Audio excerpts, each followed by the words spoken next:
Hello, and welcome to the Business Behind Small Business, the show that reminds you that just because you own a business doesn't mean you are a business owner. In each episode, we will discuss common issues small businesses face and offer tips and advice from the perspectives of two business owners, one that is built to sell and one that is built to inherit. We are your hosts, Sevana Stone and Tiffany Ko. There's a lot of business behind small business, so let's get to it.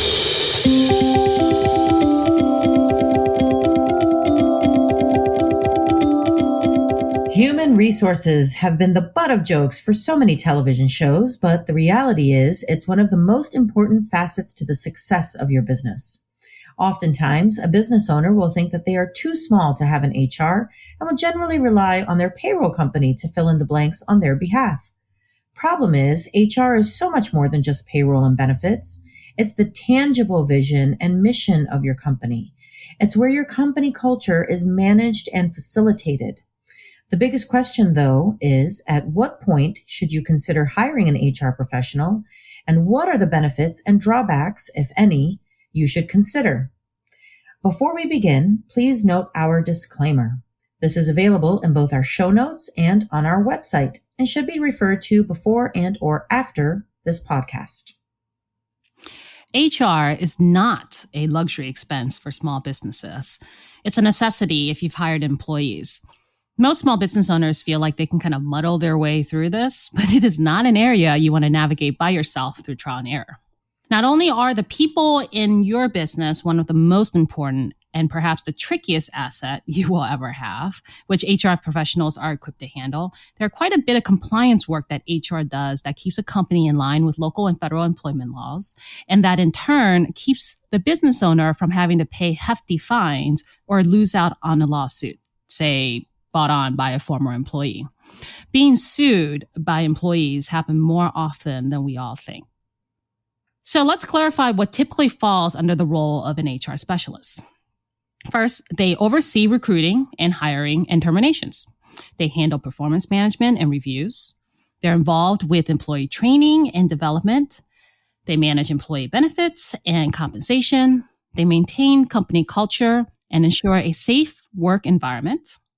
They handle communication between employee and employers, and they settle dispute and handle disciplinary actions for the employees. They also keep the company compliant with the federal and local labor laws. So that means, for example, collecting and maintaining all the necessary employee paperwork and files, drafting and updating the employee handbook, making sure that required posters are posted as needed, and et cetera, et cetera. Now, we all know that as a small business, we sometimes and oftentimes simply just don't have the resource or the budget to hire a full-time in-house HR team. I mean, wouldn't that be a dream? But it's not reality.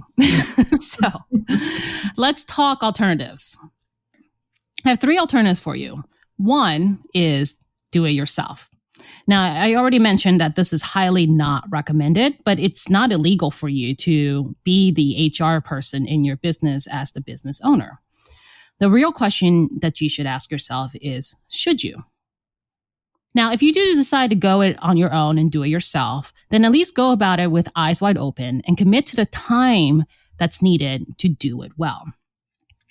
According to research done by the SCORE Association, they found that HR takes up 25 to 35% of a business owner's time. That's a lot. That's a lot of time. Owners spend 70 to 25% of the time just dealing with paperwork, which I know is a joy to all of us. And businesses with 20 employees or less have actually 60% higher compliance cost. So in this day and age, there are quite a few of those like technology cloud apps that you can use that is geared for HR that can kind of help move along the paperwork and provide you with the information to arm you with the knowledge to be a good HR specialist for your own company. Now, you'll have to be aware of the degree in which you need to be knowledgeable, because all of us have varying experiences when it comes to HR, and you want to find the right application within your budget that provides you with the right level of resources so you can do that HR job well. So for example, most Payroll companies offer some kind of HR program that either has a platform where you can find all that you need, that is, as long as you know what you're looking for, and have a HR hotline that you can call a certified HR resource to ask questions to. That is, as long as you know what you're asking about. Isn't that the problem? To not know, you don't know what you don't know. And that's the thing is, right? That's that's what you're saving in money is now you have to spend extra time in figuring out what you don't know that you don't know. And most of these resources, I would say, is probably a little reactive in a sense. So like I said, you kind of need to know what you're missing and you kind of need to know what to ask in order to get the right answers. Mm-hmm. But then how do you know what to ask or what you're missing? I don't know. All right. Alternative number 2, outsource it. If you decide to outsource HR, you have to determine what roles you want to outsource. Now, some companies may do all the roles that I've mentioned earlier, and some companies specialize in a certain area. For example, in my experience, I've seen that you often find companies who specialize in recruiting and hiring, companies that specialize in just compliance work, or companies that are highly specialized in the people part of the business, such as handling employee disputes, employee-employer relationship, and company culture. Also, if you decide to outsource, you have to determine if you want somebody on site or not. Now, some companies do not provide on-site presence for HR at all, while some individual HR specialists may be willing to come on site and do in-person discussions and meetings with you or your employees. It's really up to your comfort level and what you think your group of employees need. Now, many people, including myself, feel that for the uncomfortable conversations like these employee disputes, complaints, or terminations, those are probably far more effective to be done in person than remote. But, you may also decide as the business owner that you can handle these conversations yourself or have a manager handle it. And therefore that leaves you to be able to outsource the rest of everything else related to HR to someone who's doing it remotely.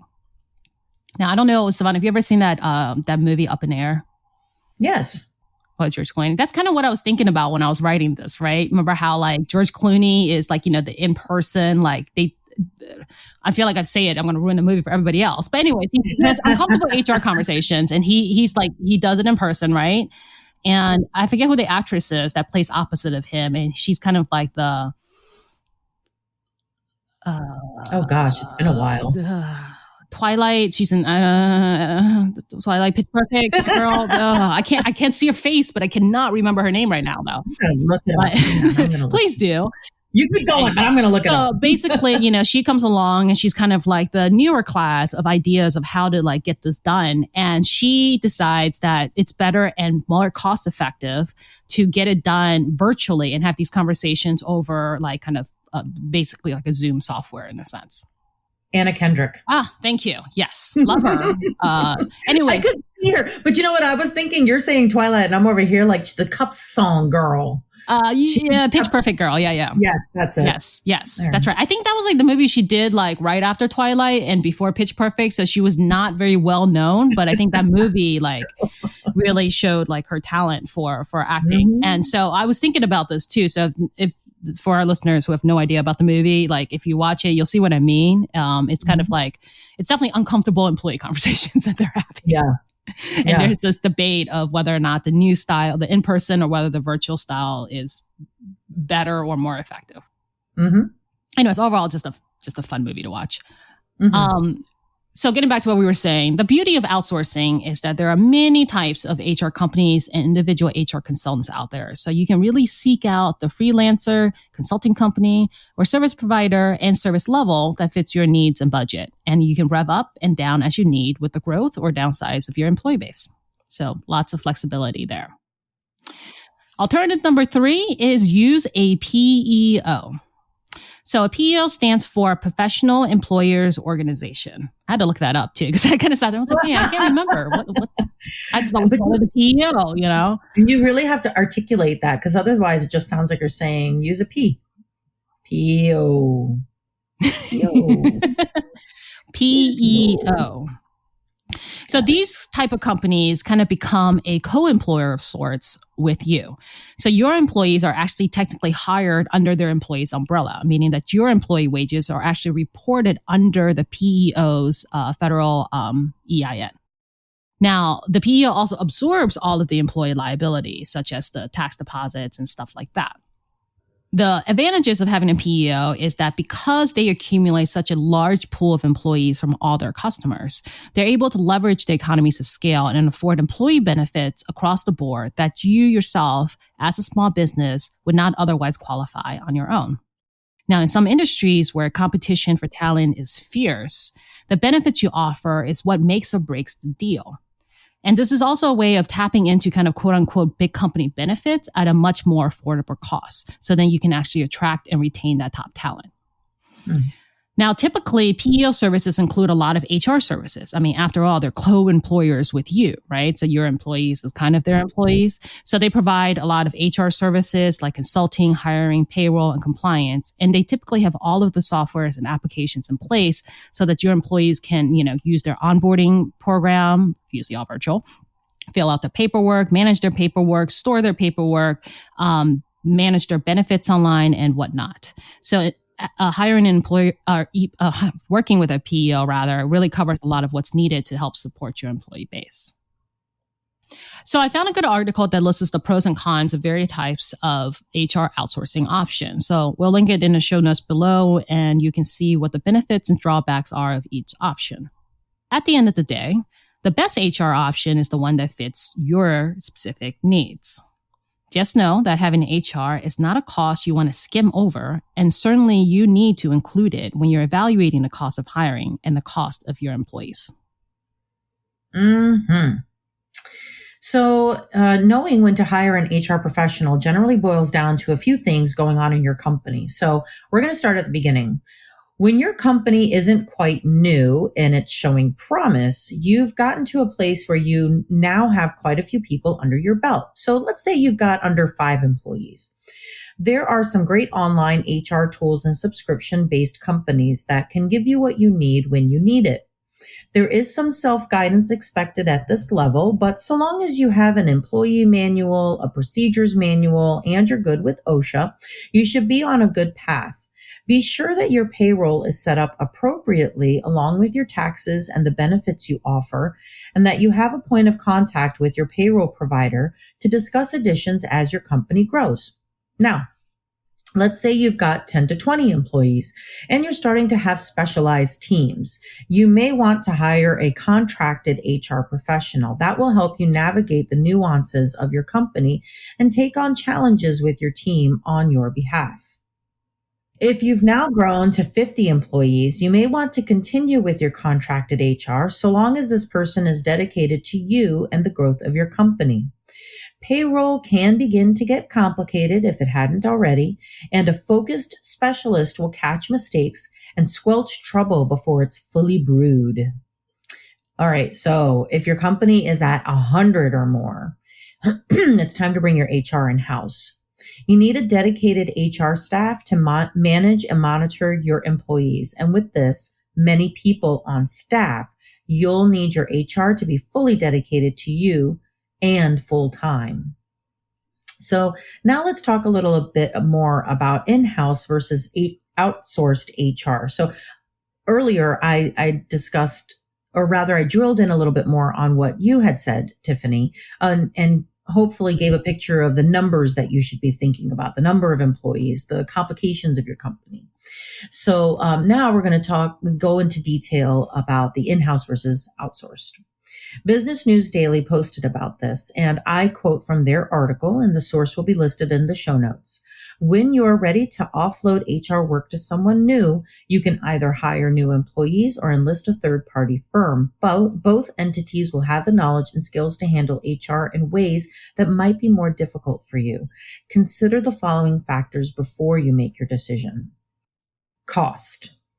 In 2019, the median salary for an HR specialist was $61,920. I'm going to say that in 2022, it's probably $120,000 because I feel like everything is doubled. Everything is doubled. The pandemic.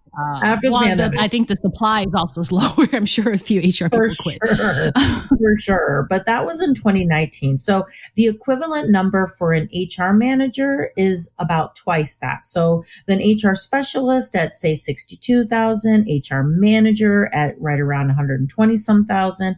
So hiring another employee will also affect what you pay for benefits and payroll administration. So ask yourself, Is the total cost of an employee ultimately less expensive than outsourcing? Next, consider control. HR employees operate directly under your oversight. Outsourced HR firms must keep you happy to retain you as a client, but they follow their own internal protocols. If you need control over and complete transparency with your HR functions, you might fare better hiring HR in-house. I will also add to this that you will have transparency with an HR firm or an outsourced HR. It's a matter of control at this stage. How much control do you want to have? And I would venture to say that most business owners don't know what they don't know. So how can you know what type of control you should have? But hey, that's just me talking. Expertise is another thing that you ought to consider. HR job titles are more diverse than just specialist or manager. Some HR employees are experts in specific HR segments, so like compensation, labor relations. If you want an expert in each of these areas, you might fare better hiring an HR firm. The firms typically have experts in every part of the field, whereas one or two in-house employees, they may lack this specialization. Employee relationships. Employees who work in office settings see each other daily, and remote teams likely communicate daily in some way or other. This notion extends to in-house HR employees, who will build actual relationships with your other employees. Such connections are tougher to cultivate if you outsource to an HR firm. Again, I do believe this has to do with the firm that you're working with, but I digress. I think it's important to consider all perspectives to make the right decision for your company. Now, if your choice is, nope, I don't want any HR support, let's explore what risks you're looking at. First and foremost, if you have no HR support or have not delegated to an HR to an internal person with little to no HR experience, you could open yourself and your company to violating a host of employment laws. Laws do change often and are sometimes as granular as county related. So if your HR person or yourself aren't keen on updates, you just don't have anyone in that position, this could get very costly. And I'm not trying to sound doomsday here, but I will say that especially in the last 2 years, I couldn't believe how quickly laws were changing and addendums were being added to HR. So if it was happening at the rate that I watched it happen in when I was stuck at home and couldn't do anything but watch, I can only imagine how much more it's going to ramp up now that all HR things have COVID or pandemic related notions in mind.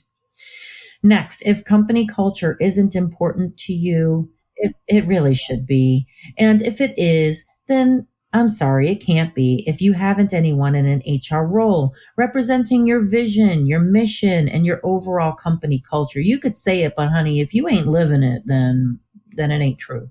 HR is more than just someone who doles out laws and regulations, upholding all of the above. This is also the go-to person when someone in your company has an issue, either with the company or someone within the company. They need a point of contact, and it should not be you, because sometimes you're the one they want to vent about. With an HR point of contact. I was going to say, sometimes you are the problem. Yeah, sometimes it's you. Yes, you are the drama. With an HR point of contact, you have a buffer before things get out of hand. And before you know it, you or your company could be getting sued. LinkedIn has a fantastic article on further risks with OSHA, stating companies that violate OSHA regulations in the U.S. face several consequences. I'm telling you, there's 2 things you do not want to mess with: IRS and OSHA. Full stop, period. Employers face lawsuits and legal costs to resolve complaints reported by injured employees, estates of workers killed due to infraction, and other potential penalties. The highest cost is associated with reputational damage. If a business is evaluated as lacking in its safety and health standards, partners and customers may see it negatively. OSHA cites 6 types of violations that companies should be aware of and can avoid. These 6 types of violations are listed in the article, and the link to the article will be listed in the show notes as well. And just so everyone knows, like I said, don't mess with the IRS and don't mess with OSHA. And OSHA isn't really something that, oh, well, we're not a construction company, or we don't have like people going out on like window washing, high rises. No, OSHA is not just for people who are putting their lives on the line. There's health evaluations that are also a matter of concern. And there are other types of occupational safety hazards that could potentially happen. If you have, I think it's like $50, you get yourself your OSHA poster, you put it up, and bing, bang, you're done. So bottom line, you can certainly contract a company or a person to give you low-level support as your company grows. In the long run, it's irrefutably more cost-effective than to take a risk without one. So I agree. Yeah. So now why don't we discuss the differences, or what our opinions are, between an in-house HR and an outsourced HR? Like where do we stand with that? Because I obviously would say outsourced HR, because that's one of the things that my company does. But there's a lot to be said for in-house HR as well. Where do you stand with that?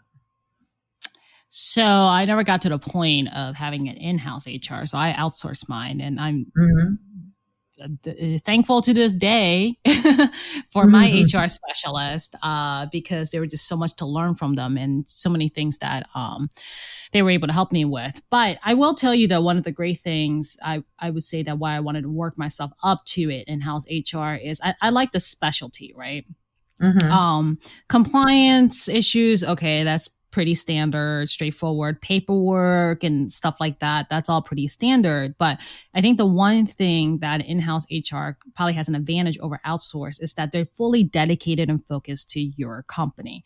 You're the only one that they work for. So they're familiar inside and out with the employees and the culture, because they're part of the culture. They're there all the time to see everything. And not to say that if you outsource it, like your HR, whatever company or individual HR consultant or specialist that you hire wouldn't be dedicated to your company and know it well. But at some point, your company is going to have complexities that if somebody who's not in a day in, day out, they may miss out on the finer nuances of things. And when you're outsourced, let's be honest, because everybody has to make enough money to support themselves. If you're outsourced, most likely your specialist is working with 5, maybe 10 different companies, right? And some stuff translate. Like I said, standard stuff like compliance, paperwork, all that stuff translate. I think when you get enough complexity, like you were saying, I think you had the number about 100. Certainly you have complexity at 100 employees. Oh my gosh. Oh yeah. Certainly you have complexity of 50 employees. Yeah. Well, and sometimes it's not so much at the employees, it's also like locations. It could be that you have 25 employees or whatever, or 20 employees, let's say, but you've got 2 or 3 locations. If you have different locations, then the culture of each location is going to be slightly different. There's a lot of things that change. Once you start segmenting people, once you start segmenting your company, that's when that segmentation now requires an HR person. I will say that with outsourced HR, and I can only speak for myself, I feel like HR is not at that level. Okay, when you're at 100 people, yes, it's a 40-hour a week job. But when you're at a smaller scale, it's not, to me, cost effective to have someone there 40 hours of working full time for you, or even sometimes part time, because there just aren't, it's not as though this person has to put out fires all the time. A lot of times they're just a touch point.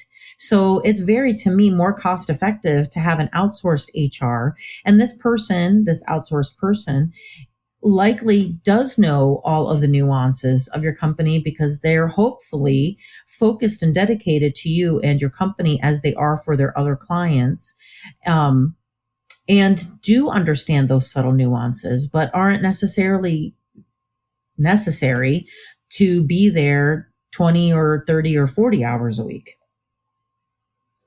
That's just me.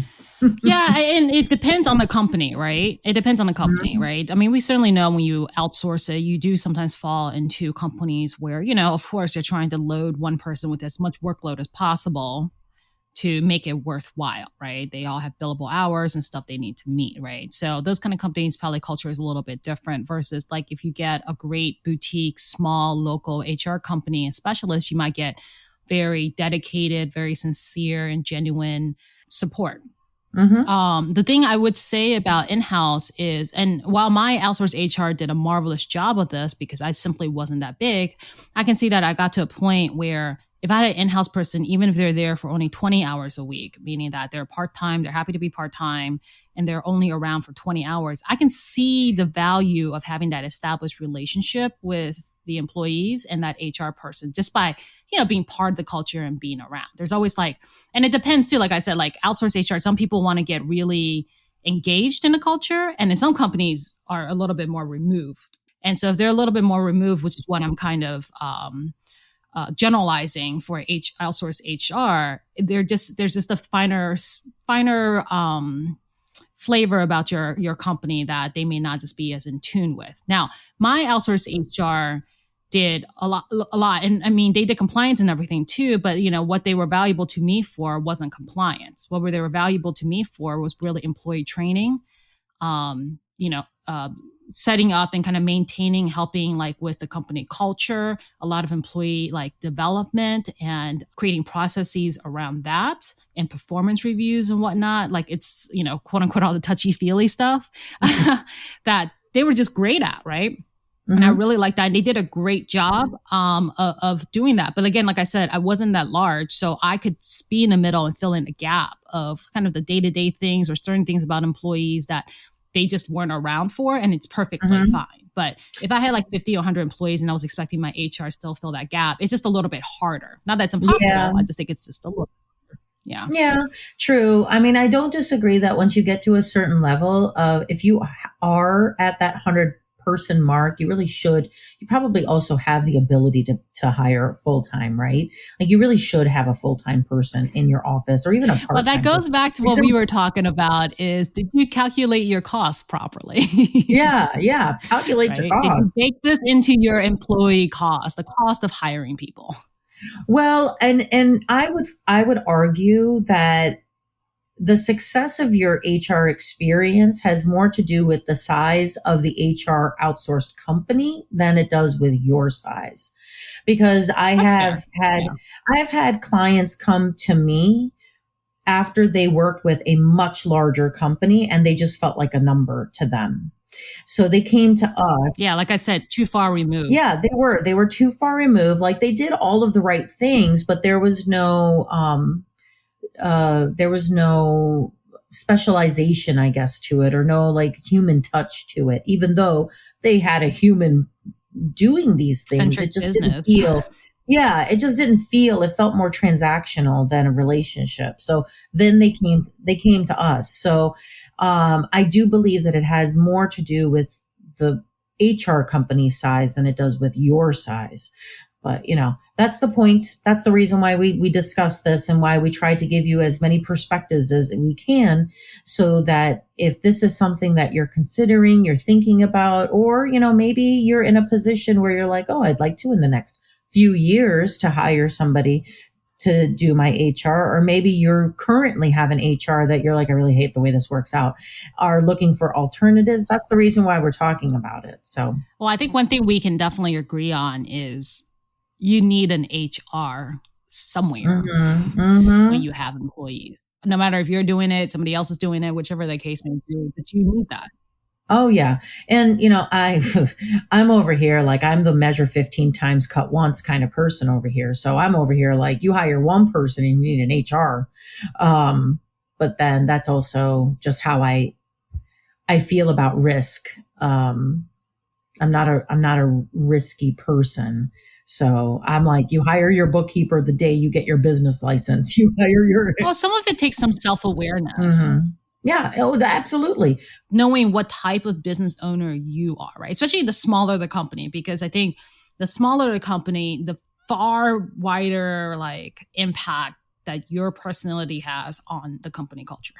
because you're so close to all your employees. Yes. So you just it takes knowing who you are, because I mean, we're not going to name any names, but I'm sure we can all bring to mind certain people who own businesses who are just either cold or maybe sometimes mean, or certainly like, you know, there are certain traits in their personality that may not translate the best when it comes to employee relationship. Doesn't mean that they're not great in their field, doesn't mean that they're not great in actually creating and building a business, but some parts of it just doesn't translate. And if you're aware of that, then an HR, somebody who can deal with that side of the people side of the business, can really help with that and kind of be a compliment to you. Yep. Absolutely. Well, yeah. In each episode, we like to connect a famous example to our discussion to help you relate our talking points on a more global or well-recognized scale. Sometimes we use exact examples of either famous persons or successful business owners of today or in history, and sometimes we use examples of people who inspire us and have inspired today's discussion. So my example today comes from USA Today. This is an example of what not to do. So the company, an example is Uber. Oh my God, yes. I actually didn't know this, and I'm like reading the line, and I'm like, how did you even get this big? Yeah. But according to USA Today, Uber hired its first HR professional in 2014 when they had grown to more than 500 employees. Now, while Uber wasn't cash-strapped by any means, its leadership waited until it had hundreds of employees in place before hiring an HR professional, because it viewed HR the way that many emerging companies do, as a killjoy in a growth at all cost environment. Even when Uber did expand its HR department, management mostly prioritized recruiting duties over legal compliance, ethics, diversity, and other HR functions. So tasks like addressing sexual harassment, establishing fair compensation, and accurately assessing performance were not among HR's priorities. It's no wonder that Uber's high-profile HR issues eventually led to the resignation of its CEO. Like I said, this is a story of what not to do. Though, does it not astound you that they were able to get by to 500 employees without any HR presence in there? Like, I can just imagine the myriad of issues that occurred along the way. The thing that's crazy to me about Uber is all of the things that they have done that are do not do's for companies, and yet they've still managed to become successful. They're still so incredibly successful with all of the terrible, terrible things that they have done on the inside and all of the terrible things that have happened with Uber being like in the picture on the outside. You know, like there have been some terrible crimes that have occurred with an Uber. There have been some terrible car accidents that have happened not because of Uber, but involving an Uber. And then like all of the ways that they have made mistakes in building a successful company. Like, why does anyone want to work for them? I don't understand. But well, plus, like, you know, even if you talk about business strategy wise, right? I mean, I think it was I want to say it's like maybe 3 or 5 years ago where all of a sudden it seemed like all their prices doubled. Well, yeah, it doubled because they had no wherewithal of how much revenue they needed to earn in order to cover their expenses. So basically they were just losing money all over the place, and just like, again, like basic like business 101 stuff, they completely like blimped on. And yet, you know, this is definitely, I feel like an example. Like I love Uber, by the way, because I take Uber all the time. Only because in our area, let's just say DC taxi drivers never seem to want to leave DC. So thank goodness Uber came along, because I could never get a ride out of DC. It was just, nobody wanted to go to anywhere outside of Virginia or Maryland or anything. They will straight up look at you like, wait, you wanted me to go to where? Yeah, that's going to be a no. Get out of my taxi. That's what I'm saying. Like, it's completely illegal for them to kick you out, but they do it anyways, because they're just kind of like, I'm not moving. So get out of my cab. And that's legit what happened, right? So I have a little bit less compassion for cab drivers because of that personal, and that's happened multiple times. Yeah. You know, and yeah. So like when Uber came along, I was like, all right, breath of fresh air. Finally, like, you know, it definitely met a need. But all in all is to say that there are companies that like are successful despite itself, like despite its leadership, despite its management, because the product and the service they offer fills such a need that they just keep going regardless. And this is perfect proof, right? Like they have crazy juju. So I am going to. They have crazy juju. I couldn't pick just one, and I'm going to pick two fantastic examples of companies with successful HR departments. One I've talked about in the very long past, and the other is a local, if you consider the East Coast local, favorite. FedEx has always been known for its solid success, ranging from delivery to customer service. When the company started, or soon thereafter, they developed a philosophy that they still hold on to: people, service, profit, which sounds like the opposite of Uber: profit, service, people, or people, profit, service. I don't know.